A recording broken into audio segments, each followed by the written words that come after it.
अतिवृष्टी झालेली आहे,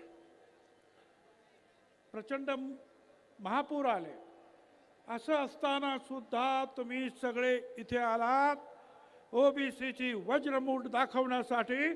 त्यासाठी आपल्याला लाख लाख धन्यवाद. मित्रांनो, दिवाळी तर आली. दिवाळीतला सगळ्यांना शुभेच्छा. पण कशा देऊ मी शुभेच्छा? 15 आमच्या ओबीसीचे आमचे लोक त्यांनी आत्महत्या केली का? तर आमच्या ओबीसीचं आरक्षण संपलं म्हणून. कशी दिवाळी साजरी करायची आम्ही? माझी आपणाला विनंती आहे, आपण सगळ्यांनी लक्षात घ्या, मराठा समाजाला आमचा विरोध नाही. मगाशीच सांगितलं धनंजयराव मुंडेंनी, मराठा समाज आणि आमच्यामध्ये अंतर पडलं, असंच बोले ना. अरे हे अंतर या अंतरवालीच्या दरिंदे पाटलामुळे पडलं.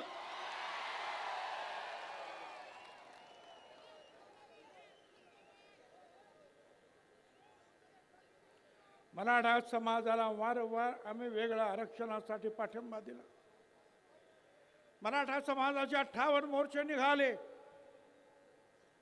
गुजरातमध्ये निघाले पाटीदार पटेल, पुढे राजस्थानात गुर्जर, हरियाणामध्ये जाट मोर्चे निघाले की आम्हाला सुद्धा आरक्षण पाहिजे.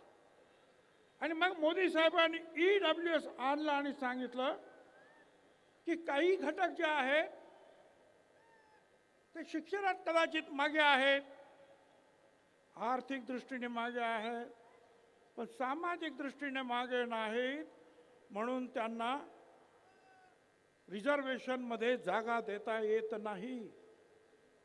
आणि म्हणून हा 10% EWS आणला. मगाशी ज्यांनी सांगितलं आमच्या सगळ्या आमदार, एका EWS मध्ये 10 मध्ये 8 मराठा समाजाचे लोक निवडून आले होते. बघा, 100% मधले 10%तले 8% एकच समाज. तरी सुद्धा म्हणाले आम्हाला मराठा समाजाला आरक्षण पाहिजे. आम्ही म्हटलं मग द्या. आता 10% आरक्षण दिलं मराठा समाजाला. आता म्हणतात मला ओबीसीचंच पाहिजे. आणि कोण म्हणतंय? ज्याचा काही अभ्यास नाही, ज्याला आरक्षण कशा, अरे आरक्षण सामाजिक दृष्ट्या जे मागास आहे त्यांच्यासाठी आरक्षण आहे. आरक्षण गरिबी हटावचा कार्यक्रम नाही. आणि माझ्या सगळ्या तमाम बांधवांना महाराष्ट्रातील मी आपल्या सगळ्यांना सांगू इच्छितो, हिशोब करा. 54% ओबीसी, 374 जाती, 54%, 13% दलित बांधव, 7% आदिवासी, 74% झाले. 3% ब्राह्मण, 77% झाले. त्याच्यानंतर मुस्लिम, आणि मग जे शिल्लक राहतात ते किती ते मोजा, ते मराठा समाज. पण काय 60% आम्ही, 50% आम्ही, 5 कोटी मुंबईत आणणार. अरे 5 कोटी आणले की 10-15 हजार माणसं आणली आणि सरकारने जरा नरमाईनं घेतलं म्हणून तुमची दादागिरी झाली. जर पोलिसांना सांगितलं असतं ना यांना जरा बरोबर कामाला लावा, तर 1 रात्र थांबायला पाहिजे होतं. 1 रात्र. सगळा रस्ता तर पोलिसांनी मुंबईच्या साफ करून टाकला होता. आणि हे कोण होते हो? मराठा समाजाचे लोक नाहीत, मराठा समाजाला विरोध नाहीत. हे फक्त त्याचे दारूवाले, वाळू चोर यांनी आणलेले लोक, या दरिंदे पाटलाने आणलेले त्याचे ते लोक काय हैदोस घातला. आणि मग आपल्याला कल्पना आहे की घाईघाईने ते देण्यात आलं. अनेकांनी जे आहे स्वर्गीय मुंडे साहेबांचं नाव घेतलं. मुंडे साहेब तर आम्हाला भावाप्रमाणे होते. जनगणनेची मागणी समीर भुजबळ आणि मुंडे साहेब या दोघांनी अख्ख्या पार्लमेंटमध्ये दणाणून सोडली होती. पण काँग्रेस पक्षाच्या प्रणब मुखर्जीने येऊन सांगितलं, 100 खासदार उभे राहिले. प्रणब मुखर्जीने सांगितलं आम्ही देतो. सगळे शांत बसले.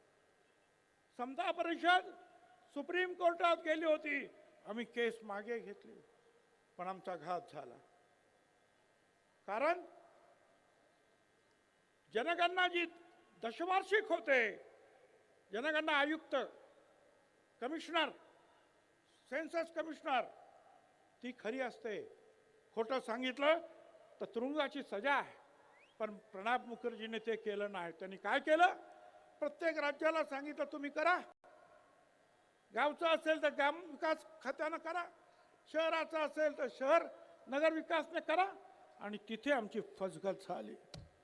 तिथे गोपीनाथराव पण फसले आणि आम्ही सगळे फसलो. पण आता परत एकदा मोदी साहेबांनी सांगितलं की आम्ही जातगणना करणार. मोदी साहेब, आमची तुम्हाला हात जोडून विनंती आहे, दशवार्षिक जनगणनेबरोबरच जातगणना झालीच पाहिजे. अरे गोपीनाथरावांनी सुद्धा सांगितलं, अरे आमच्या तुम्ही बकरे, मेंढ्या, शेळ्या त्याची सुद्धा जनगणना करता, आमची सुद्धा जातगणना करा. ते आता करा.